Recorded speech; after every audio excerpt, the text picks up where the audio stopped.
분들과 인사합시다. 하나님의 사랑으로 사랑합니다라고 인사합시다.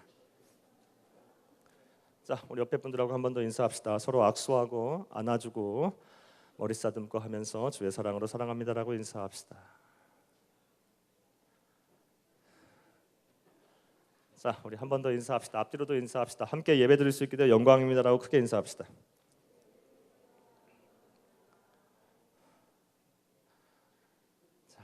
한 주간도 평안하셨습니까? 여러분들의 모습을 배우니까 하나님의 얼굴을 뵙는 것 같습니다. 그리고 여러분의 모습을 뵈니까 얼마나 기쁘고 얼마나 감사하고 그런지 모르겠습니다. 우리 사회가 참 어려움을 많이 겪고 있습니다. 세월호가 침몰하고 또 그것으로 인하여서 많은 영혼들이, 많은 사람들이 실종을 하고 또 죽고 하는 일들로 인해서 우리 사회가 얼마나 지금 우울하고 하나님의 위로와 하나님의 함께하심이 절실한 때인 것 같습니다. 이 때를 맞이해서 우리 그리스도인들이, 특별히 우리 기독 청년들이 더욱더 하나님 앞에 깨어서 나라와 민족을 위해서 기도하고 사회의 약자와 사회의 어려운 사람들을 돌보는 일에 우리가 최선을 다해야 할 것입니다. 저는 지금 2014년도를 맞이해서 2014년 성경적 기독 청년의 성경적 가치 전환에 대해서 시리즈로 지금 말씀을 드리고 있습니다. 벌써 5번째 시간이 되었습니다. 우리가 첫 번째 시간에는 술과 담배 그리고 죄에 대한 문제를 우리가 살펴보았습니다. 그리고 두 번째 시간에는 기독 청년의 바람직한 성적 윤리가 무엇이냐, 성윤리가 무엇이냐에 대해서도 말씀을 드렸습니다. 기억나십니까? 이 성윤리에 대해서 말씀을 드렸고, 세 번째 시간에는 우리 청년들의 바람직한 성경적인 연애란 무엇이고 어떻게 결혼을 준비해야 하는지에 대해서도 말씀을 드렸습니다. 네 번째 주제는 동성애와 낙태에 관한 문제였습니다. 이 동성애와 낙태에 관한 문제도 우리가 살펴보았습니다. 그리고 오늘 5번째 시간에는 기독 청년으로서 우리가 세상을 살아가는 데 있어서 우리의 나라와 우리의 사회 안에서 그리스도인이 하나님의 나라의 확장을 추구하는 가운데 취해야 될 정치적인 의무와 정치적인 책임에 관해서 생각을 해보려고 합니다. 사랑하는 여러분, 지금 이 한국 사회, 또 이 대한민국 안에, 이 나라 이 민족 안에 교계와 신학계에는 이 사회 참여와 이 정치적인 책임과 의무에 관해서 크게 두 가지의 관점이 존재합니다. 하나의 관점은 그리스도인은 이 세상에 속해 있기는 하지만 그리스도인이라고 한다면 영원한 하나님의 나라, 영적인 나라를 추구해야 된다는 생각에 사로잡혀서 이 세상 나라의 정치적인 의무와 책임 그리고 사회 참여는 하기는 하겠지만 그것보다 더 영적인 하나님의 나라, 눈에 보이지 아니하는 하나님의 나라에 더 신경을 쓰고 관심을 기울여야 한다라고 생각하는 관점이 하나가 존재합니다. 그리고 또 다른 관점은 아니다. 진정한 그리스도인이라고 한다면, 정말 하나님의 자녀라고 한다면, 예수 그리스도의 제자라고 한다면 그렇게 살아서는 안 된다.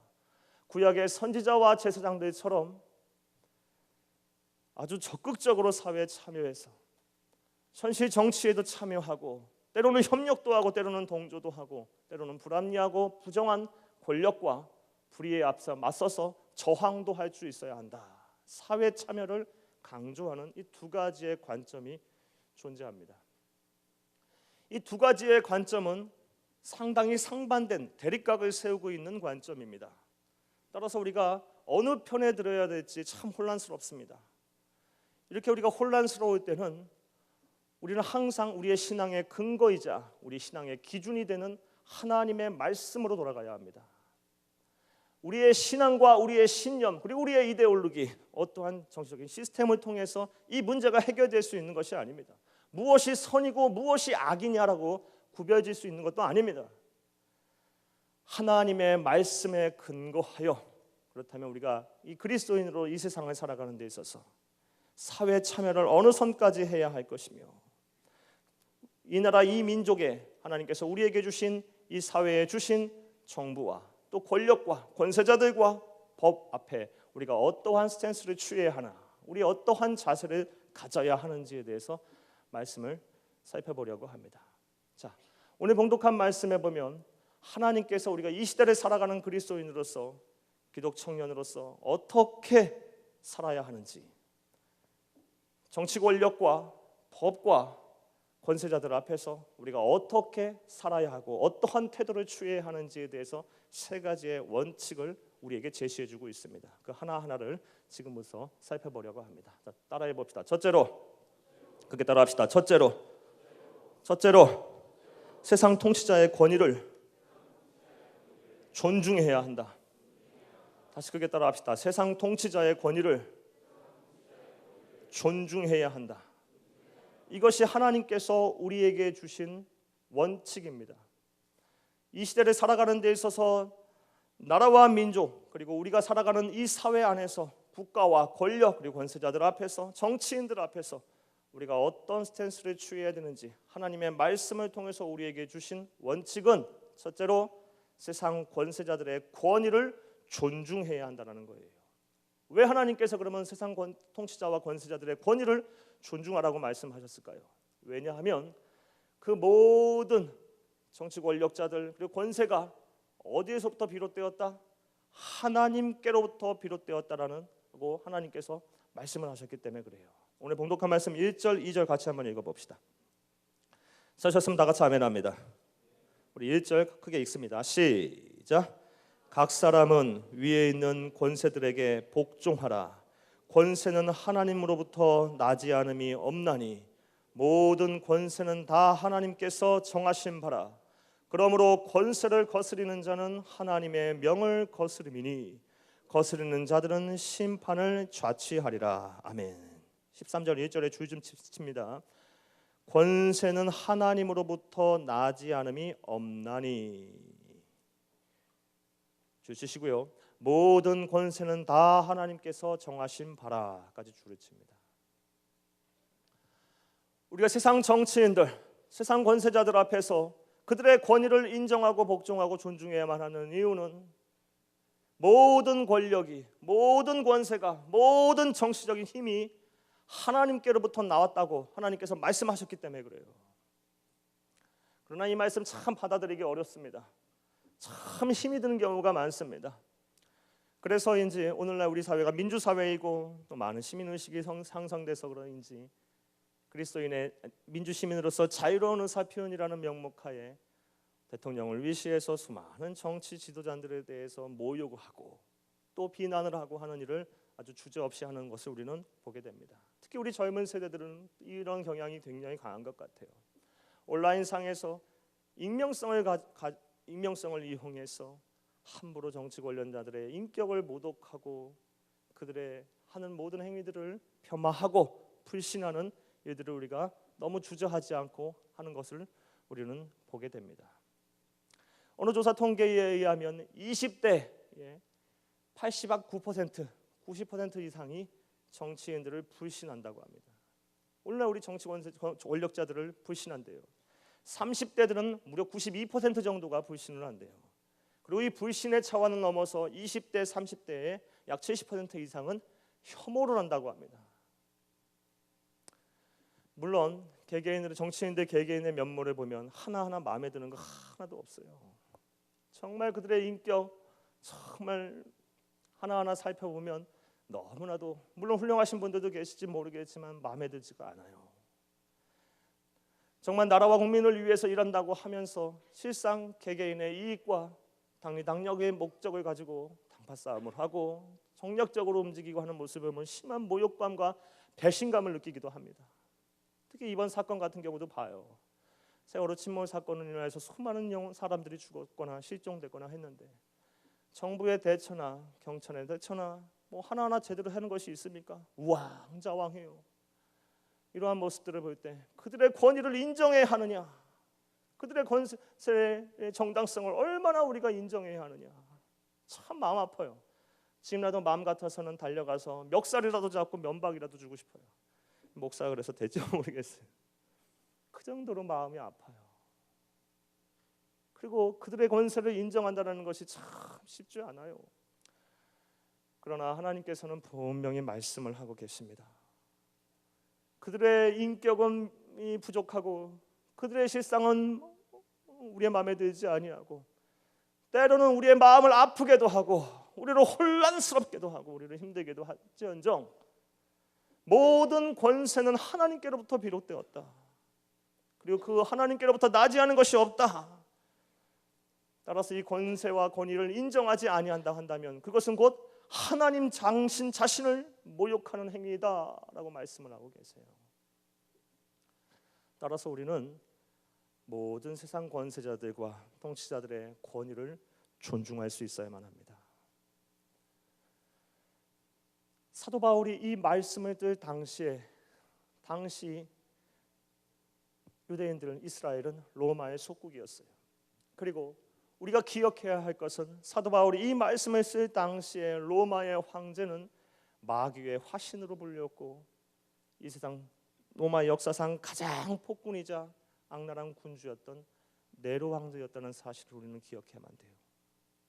AD 55년에서 60년 사이에 이 로마 교회를 향해서 로마서를 쓸 당시 사도 바울, 그리고 이 사도 바울이 이 로마서를 쓰고 이 로마서를 수신하는 로마 교회의 성도들은 네로 황제라는 폭군 앞에서, 그 폭정 앞에서 시달려야만 했어요.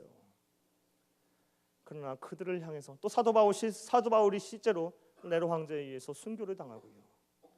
그런 상황 앞에서도 하나님께서는 사도 바울의 입술을 통해서, 사도 바울의 눈을 통해서, 사도 바울의 영성을 통해서 로마서를 기록하게 하시고 세상의 모든 권세와 권력은 하나님께로부터 비롯되었다.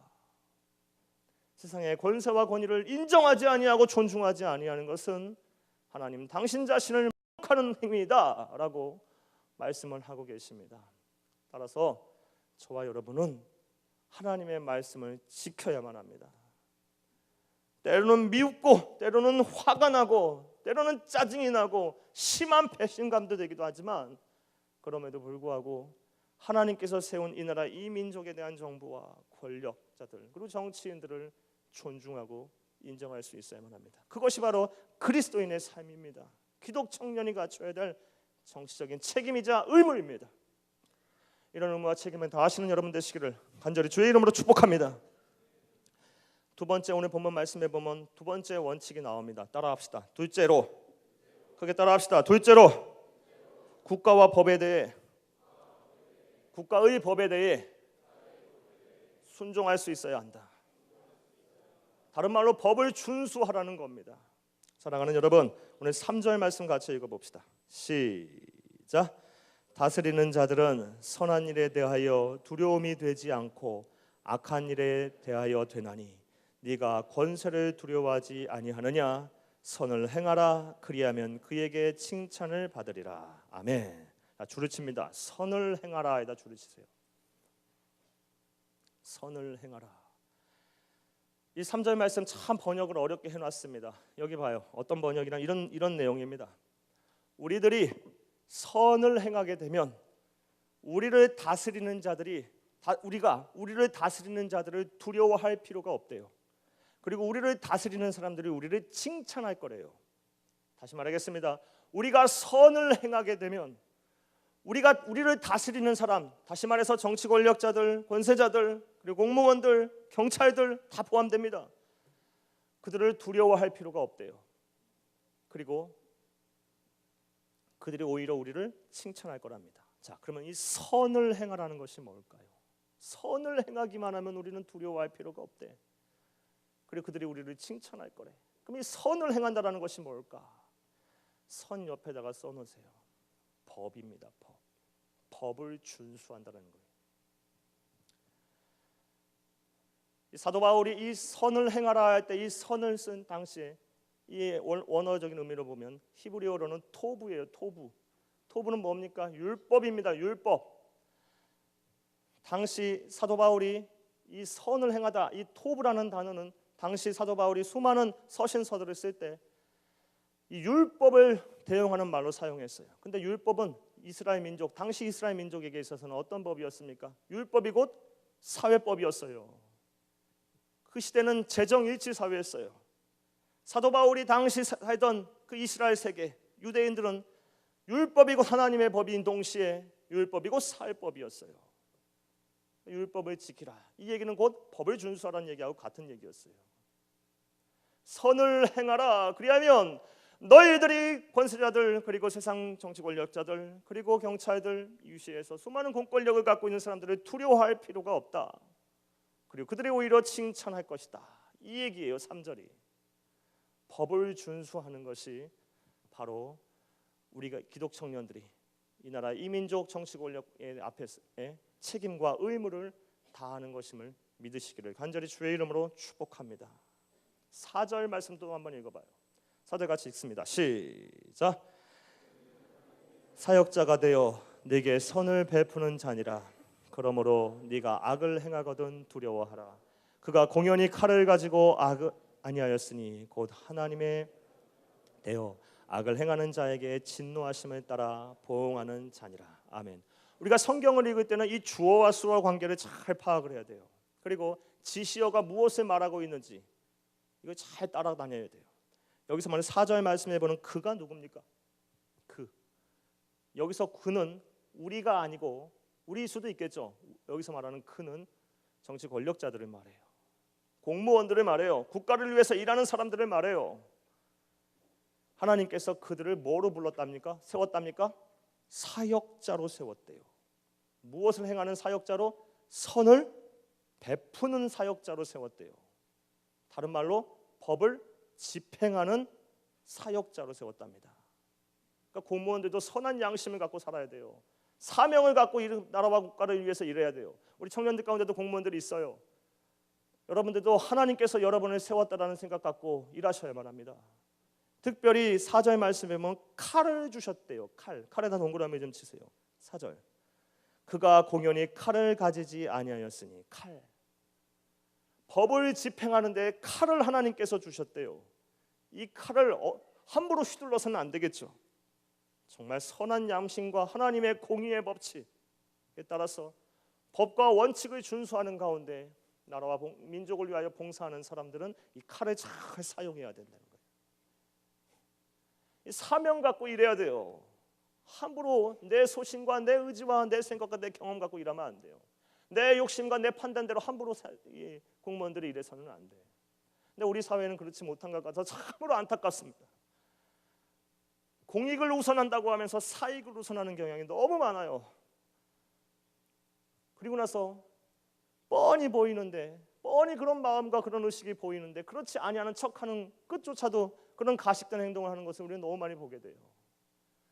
이 나라 이 민족이 정말 하나님의 공의가 철철철철 흘러넘치고 하나님의 나라가 이 땅에 온전히 이루어지기를 우리가 간절히 소망한다면 이 나라의 민족의 모든 나라를 위해서 일하는 공무원들이 하나님으로부터 사명을 부여받았다라는 그런 강한 사명감을 갖을 수 있도록 우리가 기도해야 해요. 그리고 권면해야 돼요. 그리고 그들을 위해서 우리가 노력해야 돼요.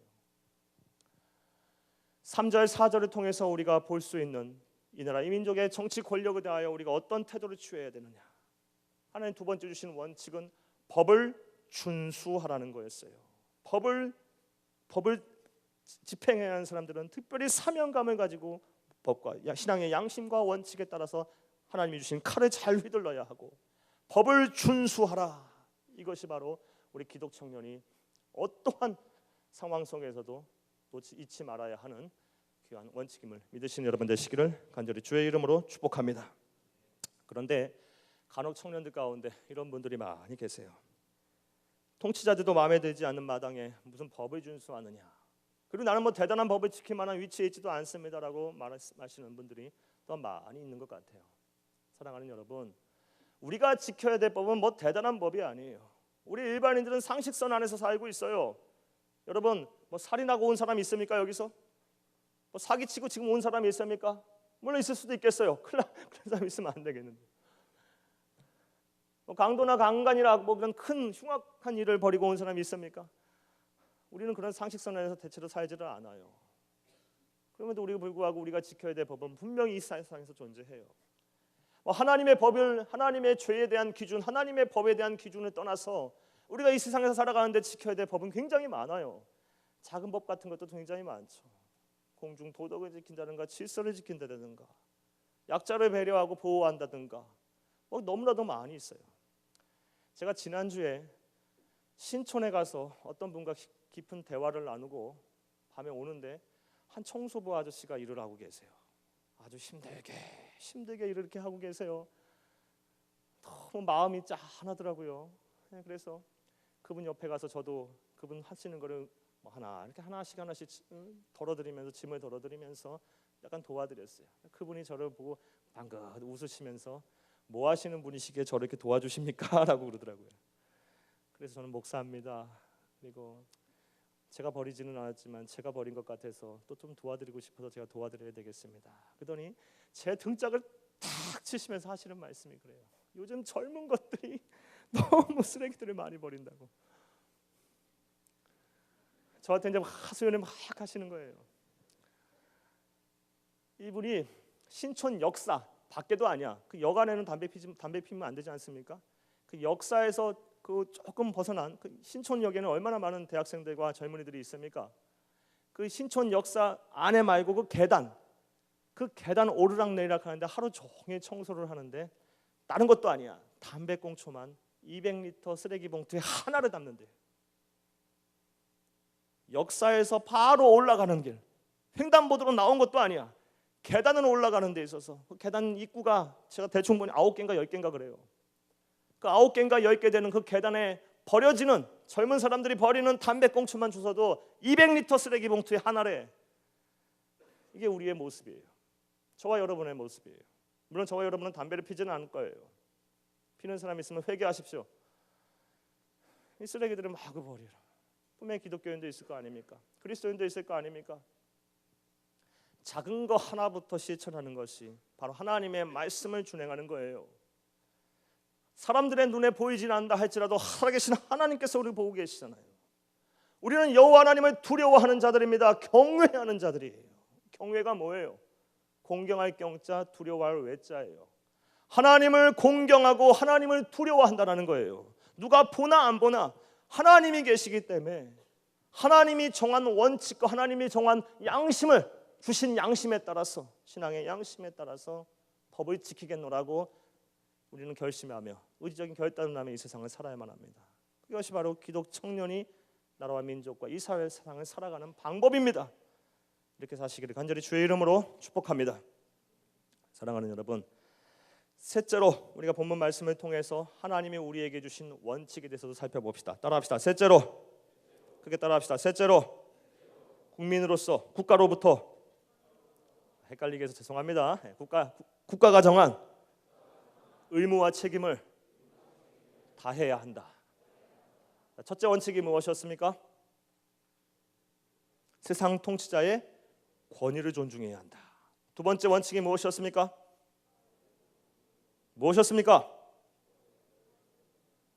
국가의 법에 순종해야 한다. 세 번째 원칙은 국가가 정한 의무와 책임을 다해야 한다. 이것이 바로 오늘 본문 말씀을 통해서 하나님께서 우리에게 주시는 기독 청년의 정치적인 책임이 무엇인지에 대해서 제시해 주시는 세 번째 원칙입니다. 자, 6절 7절 말씀 같이 읽어봅시다. 시작. 너희가 조세를 바치는 것도 이로 말미암음이라. 그들이 하나님의 일꾼이 되어 바로 이 일에 항상 힘쓰느니라.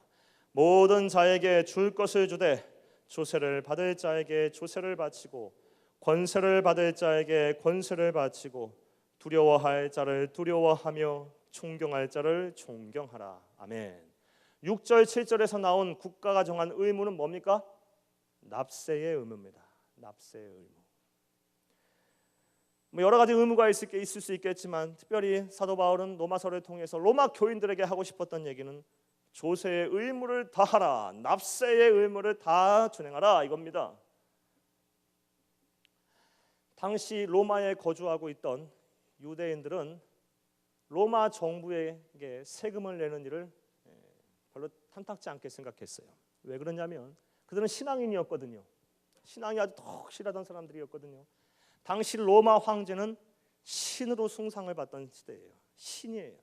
따라서 로마 황제에게 세금을 바치는 것은 우상을 숭배하는 것과 같다라고 그들은 생각을 했어요. 그래서 그들은 충분히 여력이 있었어요. 세금을 낼 여유가 있었어요.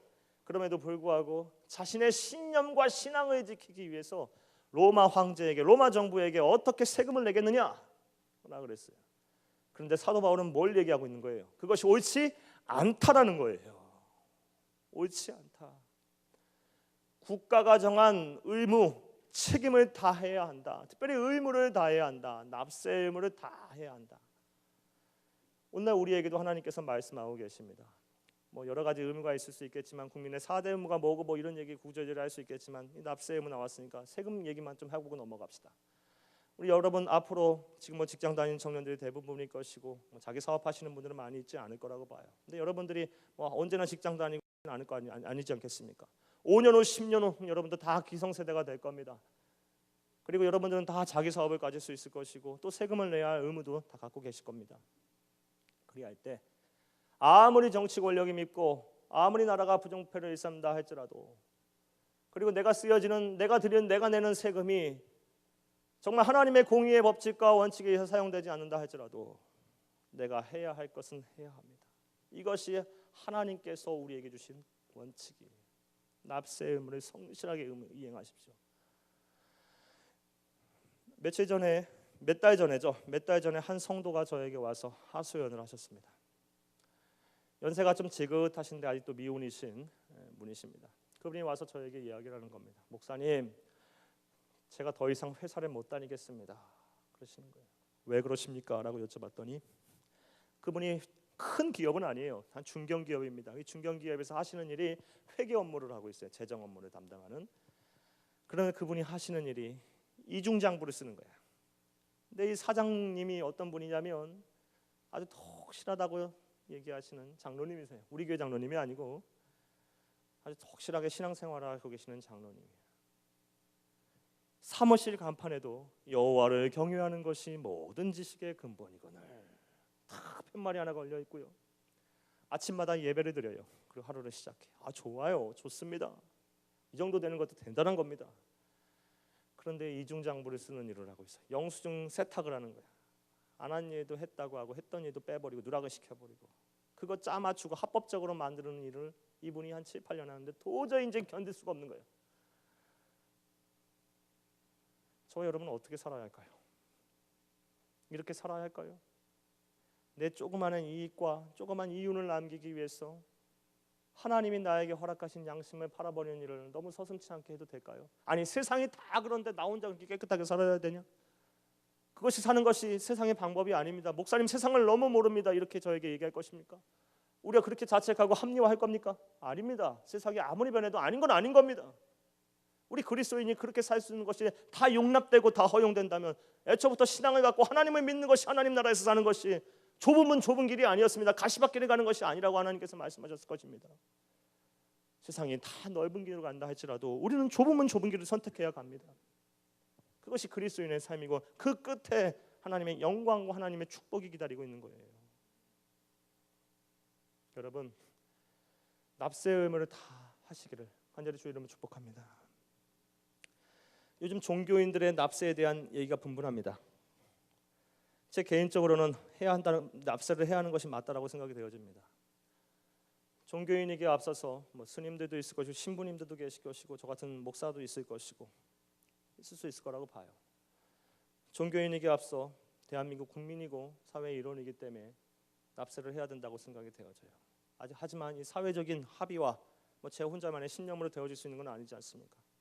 많은 좀 노력이 좀 있어야 할 것 같아요. 어떻든 간에 이 대한민국에 소속한 모든 국민이라고 한다면 국가가 정한 의무를 다 준행할 수 있어야 돼요. 여러분 정말 한치도 거리낌이 없이 아주 완벽하고 정확하게 하나님 앞에서 세상에 사람의 눈은 속일 수 있을지라도 하나님의 눈을 어떻게 우리가 속일 거예요? 하나님은 정의고 공의로우신 하나님이시잖아요. 당장 조금 손해보고 조금 돌아간다 할지라도 우리는 그 길을 가야만 해야 돼요. 이런 삶을 지금부터 결단하시는 여러분 되시기를 간절히 주의 이름으로 축복합니다. 우리 청년들에게 있어서 국가가 정한 의무가 또 뭐가 있을까 생각을 해봤더니 병역의 의무가 있네요. 병역의 의무를 이미 우리 청년들 가운데 많이 마치신 분들이 많이 있습니다. 저 또한 26개월 풀로 육군 병장으로 전역을 했습니다. 여러분 가운데 혹시 이 국가가 정한 이 병역의 의무를 기피하시거나 또 이것에 좀 부담을 갖고 계신 분 혹시 계실까 모르겠습니다. 그러나 우리 그리스도인이라고 한다면 이 나라가 이 민족을 지키기 위해서 우리가 젊을 때 우리에게 국가가 부여한 그런 병역의 의무를 준행하는 것이 옳습니다. 그리고 그것이 하나님의 뜻과 일치합니다. 성경적입니다. 제 경우를 가만히 들춰보니 저는 원래부터 목사가 되려고 해서 목사가 된 사람이 아니지 않습니까? 저는 음악을 했던 사람이고 성악을 했고 지휘를 했던 사람입니다. 음악을 했던 사람이다 보니까 이 군대에 간다라는 것 자체를 굉장히 꺼려했던 것도 시상사실입니다. 제 과거가 그랬다는 거예요. 그 시기에 연습을 해야 하고 그 시기에 어떻게 하면 유학을 준비해야 하고 뭐 콩쿠르 준비를 해야 하고 하는 것이 옳지, 내가 그 아까운 시기에 정말 노력하고 수고하고 해 시기에 군대 2년 반을 썩는다라고 생각을 했어요. 그래서 기피했던 것도 사실입니다. 그러나 하나님께서 정하신 내가 뜻한 바가 있어서 군대를 다녀오고 나서 지금 와서 깨닫는 바는 그때 안 갔으면 큰일 날 뻔했다라는 생각이 들어요. 군대에 있었던 시간들은 저를 굉장히 성장시켰던 시간이었어요. 물론 그곳에서 뭐 제 음악적인 재능을 펼치거나 뭐 하나님 주신 은사를 사용한 적 하나도 없어요. 전혀 상관없는 일을 했어요. 때로는 저의 고참인 저에게 오더니 그런 얘기를 하더라고요. 너 음악했지? 네. 너 피아노 잘 치지? 네. 커튼에 못 잘 박겠네. 그러는 거예요. 도대체 음악을 하는 거와 피아노를 잘 치는 거와 커튼에 못을 잘 박는 거와 무슨 상관이 있을까? 저는 상관이 있는 줄 알고 또 열심히 박고 나서 그때는 몰랐는데 나중에 제가 똑같이 제 후임들에게 시키고 있더라고요. 그렇게. 국가가 정한 병역의 의무를 하는 시간 동안 하나님이 저를 향한 계획과 저를 사랑하심, 저를 향한 어떻게 앞으로 하나님께서 저를 쓸 것인가에 대한 그런 하나님의 청사진을 보고 오는 시간이 되었어요. 오늘도 이렇게 주보를 보니까 우리 사랑하는 형제 3명이 29일에 입영을 한다고 하네요. 요만했었는데 벌써 커갖고 이게 나라와 민족을 위해서 병역의 의무를 감당한다고 입영을 한다고 하니 참 대견하기도 하고 참 마음이 부모의 심정이 감정 같이 이입이 돼서 참 마음이 참 짠하기도 하고 그래요. 또 우리 청년대학부에는 한 40여 명 가까운 청년들이 지금 병역의 의무를 하고 있어요. 여러분, 이 국방의 의무라는 건 신성한 것 같아요. 그리고 그 시간이 여러분의 인생에 있어서 헛된 시간이 아닐 거예요. 정말 우리 신앙인이라면 그곳에서 몸부림치면서 참 단순해질 수 있거든요. 하나님을 바라고 하나님이 주신 계획과 소명을 그 하나님을 실제로 만나는 그 내 자신을 한번 다시 이렇게 셋업할 수 있는, 세팅을 할 수 있는 시간, 귀한 시간이 될 수 있어요. 그 시간이 하나님이 나에게 주신 기회라고 생각하고, 또 우리는 무엇보다 우리가 이 나라의 민족을 지키지 아니하면 누가 이 나라의 민족을 지키겠습니까? 안 그렇습니까? 우리 개인의 힘으로 이 사회를 움직일 수 있는 것은 그렇게 많지 않아요. 뭐 치안이라든가 국방이라든가 이것은 나라가 존재해야 하고 나라가 안전해야 하고 나라가 강성해야 할 때 우리 모든 것에 대한 그런 치안과 국방에 주는 혜택을 누릴 수가 있는 거예요. 그것을 위해서 우리가 사용되어진다. 이건 신성한 거라고 봐요. 국방의 의무 주저하지 마시고 빨리 갈 사람들 빨리 가십시오. 가서 열심히 신앙생활하고 그곳에 하나님 주시는 뜻과 섭리를 발견하고 한층 성장해서 다시 돌아올 수 있게 되기를 간절히 주의 이름으로 축복합니다.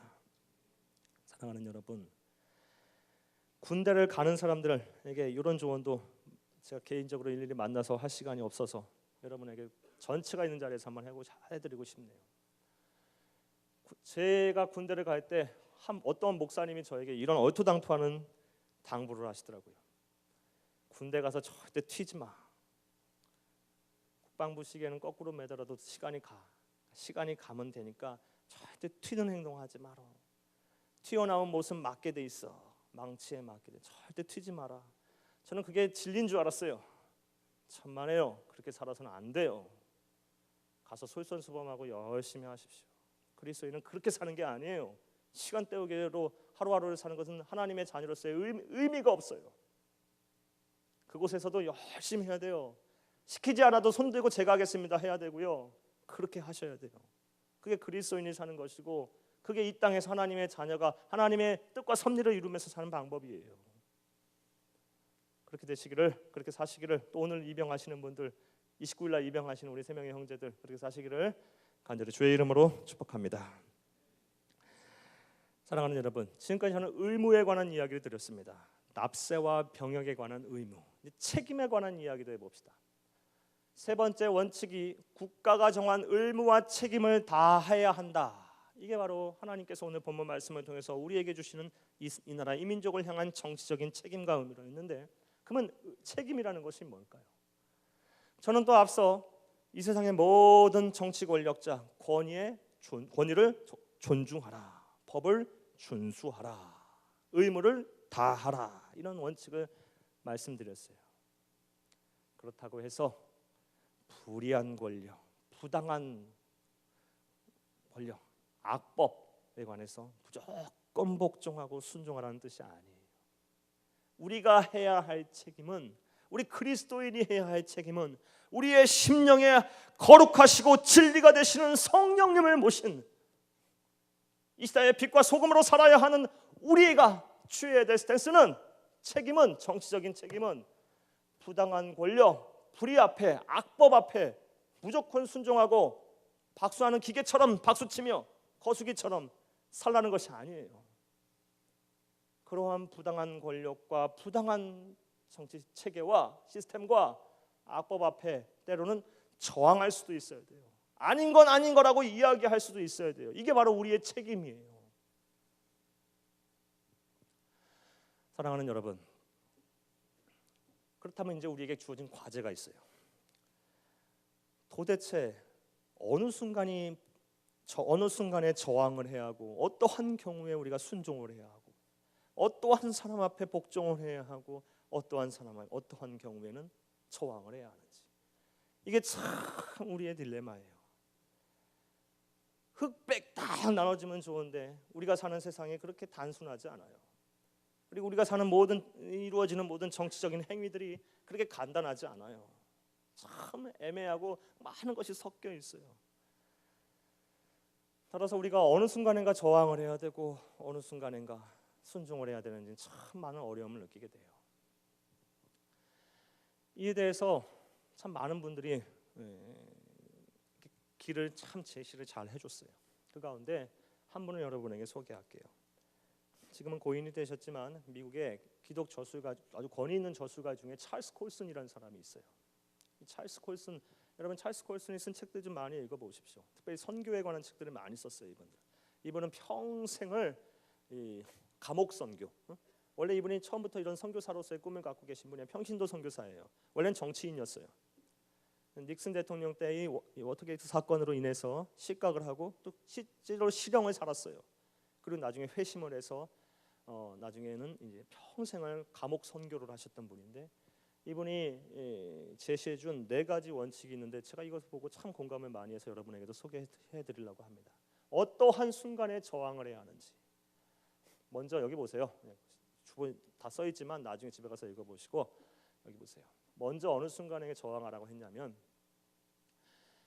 이 세상의 정부가, 세상의 국가가, 세상의 권력이 교회를 대신하려고 할 때, 하나님으로부터 향해야 할, 하나님이 받으셔야 할 영광을 세상의 권력과 세상의 정부와 세상의 정치인이 가로채려고 할 때 우리 그리스도인은 가만히 있어서는 안 된다.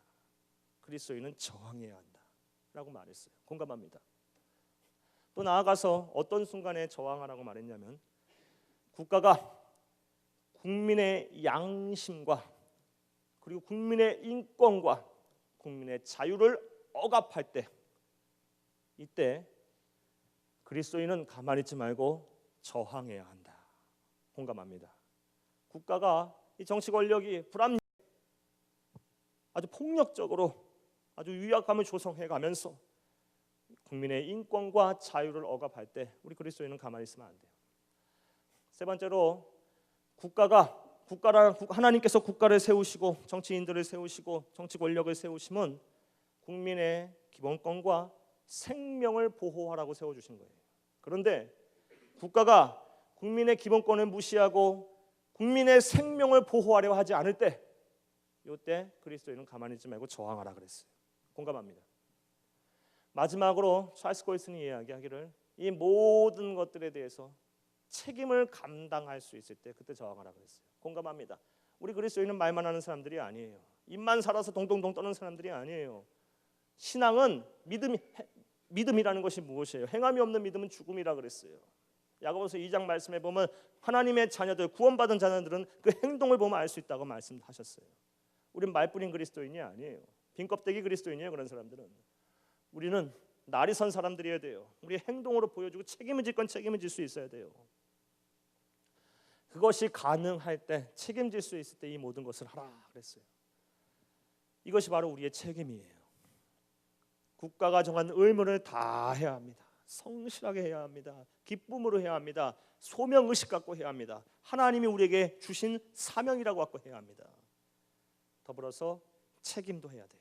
우리는 이 나라 이 민족에 하나님의 공의와 하나님의 평안, 하나님의 정의가 분명히 흐르고 그것이 분명히 원칙이 서 있도록 우리의 책임을 때로는 다할 수 있어야만 합니다. 이것이 오늘 하나님께서 우리에게 주시는 본문 말씀을 통해서 주시는 말씀입니다. 자, 지금까지 저는 세 가지 원칙을 말씀드렸어요. 2014년을 맞이해서 성경적으로 어떻게 우리가 가치 전환을 할 것이냐, 이 정치 시스템, 이 사회 안에서 움직이는 모든 정치 권력과 법과 이 공권력 앞에 우리가 어떠한 스탠스를 취해야 하느냐. 먼저 무엇이었습니까? 그들의 권위를 존중하라. 여러분, 함부로 대통령 욕하고 다니지 마십시오. 함부로 정치인들 함부로 비하하고 국회의원들 솔직히 밥맛이잖아요. 그렇게 하지 마십시오. 함부로 여러분의 입을, 함부로 여러분의 눈을 더럽히지 마십시오. 그 모든 것이 하나님으로부터 비롯된 거예요. 함부로 그래서는 안 돼. 아무리 밉더라도, 아무리 마음에 들더라도 함부로 그렇게 해서는 안 돼. 열심히 감시하고 그들이 더 잘할 수 있도록 기도하고 격려하고 노력해야 돼요.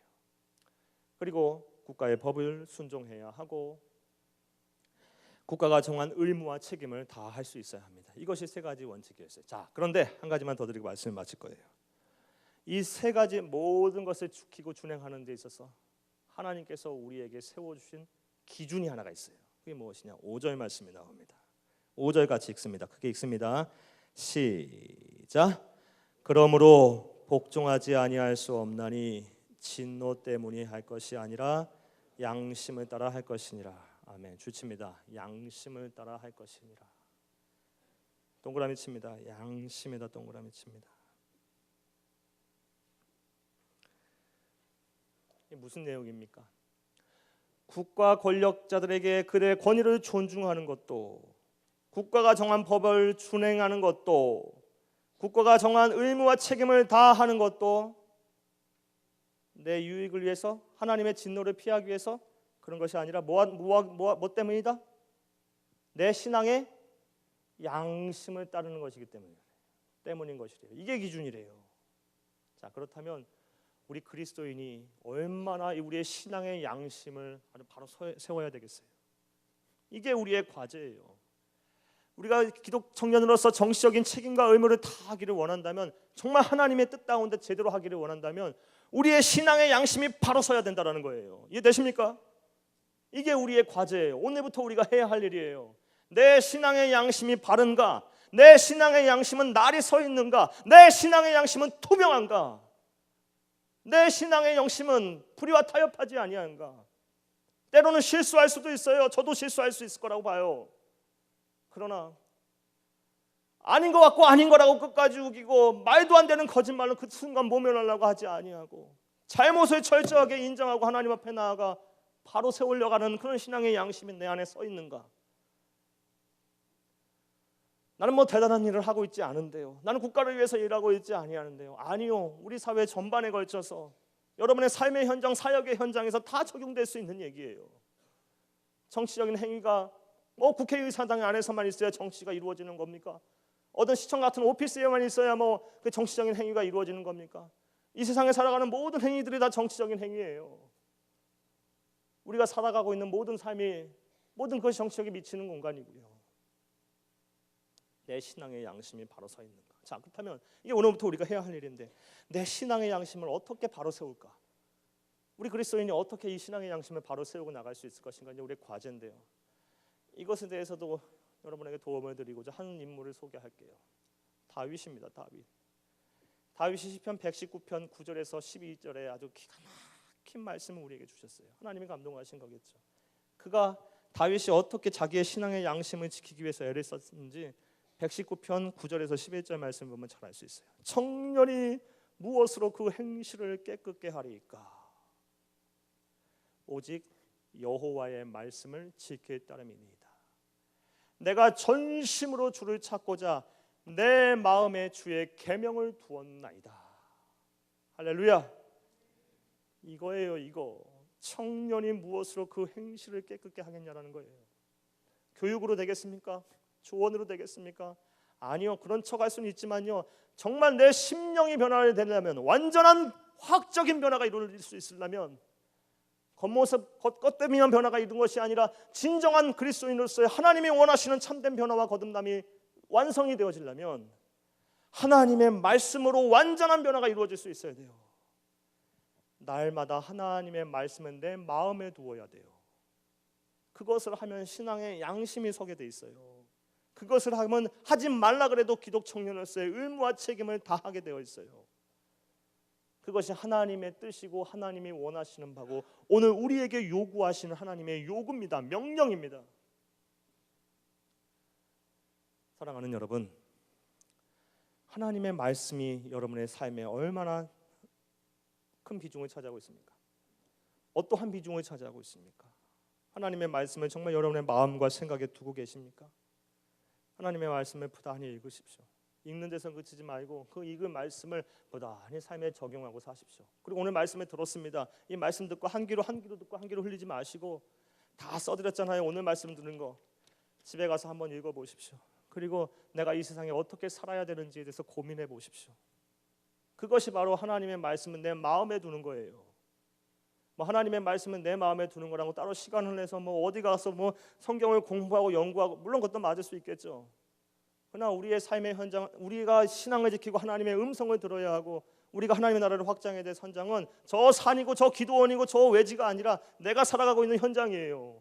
내 직장, 내 가정, 내 일터, 내 교회, 내 사업장이 바로 내가 하나님의 음성을 들어야 하고 하나님의 나라를 확장해야 하고 정치적인 의무와 책임을 다해야 될 현장이에요. 그곳에서 하나님의 음성을 들어야 돼요. 그곳이 바로 내가 하나님의 말씀을 내 마음에 두어야 될 곳이고요. 이 얘기 또 해야 되겠네요. 아주 자주 하는 얘기죠. 저도 사람이고 여러분도 사람입니다. 물론 저는 목사이긴 하지만요, 목사가 별난 사람입니까? 다 사람이에요. 똑같은 사람. 제가 하루에 1시간 정도 시간을 내서 말씀을 읽고 묵상하고 기도하고 그러지 않으면 마음이 막 흔들리던데요. 마음이 막 흔들려서 막 욕심 부리고 싶고 내 마음대로 막 하고 싶고 하나님과 뜻과는 전혀 상관없는 일을 막 아무렇지도 않게 하게 되던데요. 제가 그러면 여러분도 그런 거예요. 똑같은 건 우리 사람이거든요. 최소 1시간은 하나님 앞에 매달려야 될 것 같아요. 1시간이라는 게 1시간 몰아서 하려면 힘들죠. 그렇죠? 직장인들, 학생들 얼마나 바빠요. 아침에 일어나자마자 눈 뜨자마자 스마트폰 만지작거리지 말고, 학교 출근하고 학교 등교하고 직장 출퇴근하는 가운데 맨날 스마트폰 들여다보고 이렇게 하다가 꾸벅꾸벅 졸고 그러지나 말고, 이건 스마트폰이 문제가 다 갖다 버려야 돼. 지금도 예배 시간에 저 뒤에 스마트폰 보는 사람들이 있어. 다 갖다 버려야 돼. 이거 그러지 말고 밤에 주무실 때 말씀대로 내가 오늘 살았는가 점검하고, 또 일상 살아가는 데 있어서 우리가 살아가는 데서 얼마나 많은 선택과 얼마나 많은 결정을 해야 합니까? 안 그래요? 대단한 결정이 아니다 할지라도 많은 선택과 결정을 해야 하는 순간에 기도 말씀을 두고, 그리고 이것은 정말 내가 하루하루 대한 삶이고 내 삶이 그렇게 하루만 있지 않잖아요. 단기적으로 또 장기적으로 또 계획도 세워서 이렇게 해야 되지 않겠습니까? 그것을 두고 또 말씀을 두고 기도하고 말씀 보고 또 어떻게 살아야 될 것인가 고민하고, 하나님 말씀하시옵소서. 때로는 하나님 침묵하시기도 하세요. 가만히 있기도 하세요. 답답하죠. 그럴 땐 또 그거대로 또 만족해 하면서 하나님의 섭리를 구하면서 또 말씀 갖고 몸부림치고 갈등하고 기도하고, 이게 내 안에 갖춰지는 살게 되면요, 내 신앙의 양심이 살아있어요. 여러분, 하나님의 나라에는 어떤 사람이 쓰임을 받을까요? 돈이 많은 사람? 학위가 많은 사람, 재능이 많은 사람 물론 좋겠죠. 그러나 하나님께서 쓰시는 사람들은, 진정한 사람들은 신앙의 양심이 살아있는 사람들이에요. 그런 사람들, 기독교 2000년 역사를 통해, 아니 성경을 볼 때도 어느 하나 하나님 포기하지 않고 다 그런 사람 썼어요. 노아 시대에 봐요. 노아가 그렇게 멋들어진 사람입니까? 노아가 나중에 홍수 이후에 벌인 사건들을 보면 참 얼토당토하는 일들을 많이 벌여요. 술 취해 갖고 어떻게 해요? 바지도 벗고 돌아다니고요, 잠자고 그래요, 아무 데서나. 그래갖고 아들들한테 욕도 보이고 막 이러잖아요. 온전한 사람이 아니에요. 그러나 하나님께서 그를 평가할 때 창세기 말씀해 보면 정직하고 여호와를 경외하였다. 욥도 그런 사람이고요, 다윗도 그런 사람. 다윗도 완전한 사람이 아니잖아요. 가정 파괴범에, 살인범에, 들이대면 하나 둘이 아니에요. 사람은 다 털면 먼지 안 나는 사람은 없어요. 다 약점이 있고요, 문제가 다 있어요. 하지만 그럼에도 불구하고 신앙의 양심이 서 있는 사람은 하나님 반드시 사용하십니다. 오늘 이후부터 말씀의 거울로 여러분 자신을 잘 비추시고 닦으셔서 신앙의 양심대로 사시기를 간절히 주의 이름으로 축복합니다. 우리 사회가 지금 세월호 침몰 사건으로 인해서 많이 어둡고 우울합니다. 저도 참 마음이 괴롭습니다. 우리 성도들 괴로워하고, 심지어 저를 찾아와서 눈빛이 막 흔들리는 분들도 계세요. 하나님이 살아계시다면 정말 이런 일이 있을 수 있을까요? 정말 이런 일이 있을 수 있을까요? 하고 막 눈빛이 흔들리시면서 신앙생활 더 이상 지속할 힘이 없다라고 말씀하시는 분들하고 만나서 상담을 했던 기억이 나요. 이번 사건을 경험하면서 깨달은 바가 있어요. 그동안 많은 것을 누리기려고 내 목소리를 내고 내가 생각을 했을지 모르겠지만 정말 나라와 민족을 위해서 기도하지 않았구나. 정말 하나님의 공의와 하나님의 정의가 흐르고 하나님의 평안이 이 나라 이 민족 가운데 온전히 흐르도록 목사인 내가 더 깨어서 기도해야 됐었구나. 제가 대단한 정의를 부르짖고 광야에 나가서 정말 하나님의 공의가 이렇습니다, 선지자처럼 나가서 하나님의 정의를 부르짖을 만한 그런 용기도 없고 솔직히 그런 자신도 없어요. 그러나 지금 내 현장에서 내가 할 수 있는 일이 분명히 있었는데, 무릎 꿇고 기도하면서 나라와 민족과 그리고 사회에 대한 약자를 기도하고 사회에 대한 약자를 돌보는 일에 더 내가 헌신하고 더 사역할 수 있었을 텐데, 대단한 일도 아니거든요. 왜 그 일을 내가 등한시했던가, 이런 생각들을 해보고 회개하고 이제 어떻게 살아야 될 것인가를 진지하게 고민을 다시 하기 시작했어요. 사랑하는 여러분, 나라가 잘 돼 우리가 잘 되고 나라 없이 우리가 있을 수는 없어요. 이민아 이 민족을 하나님께서는 이만큼 성장시켜 주시고 우리를 먼저 예수 믿게 해주신 분명한 이유와 목적도 있어요. 하나님의 뜻과 섭리 가운데 우리가 기독 청년으로서 바른 성경적 가치의 전환을 이루고 살아서 정말 저와 여러분 까닭에 이 나라 이 민족이 하나님을 경외하고 하나님을 예배하는 날이 속히 올 수 있었으면 좋겠습니다. 그리고 정말 약자들이 보호를 받고 정말 하나님의 정의와 상식이 통하고 정말 원칙과 부정부패가 사라진 이 나라 이 민족이 우리들 까닭에 우리들의 노력으로 또 우리와 같은 사람들의 노력으로 온전히 이루어질 수 있게 되기를 간절히 기도하며 간절히 바랍니다. 저와 여러분이 그 일을 해야 될 것입니다. 다 같이 기도합시다.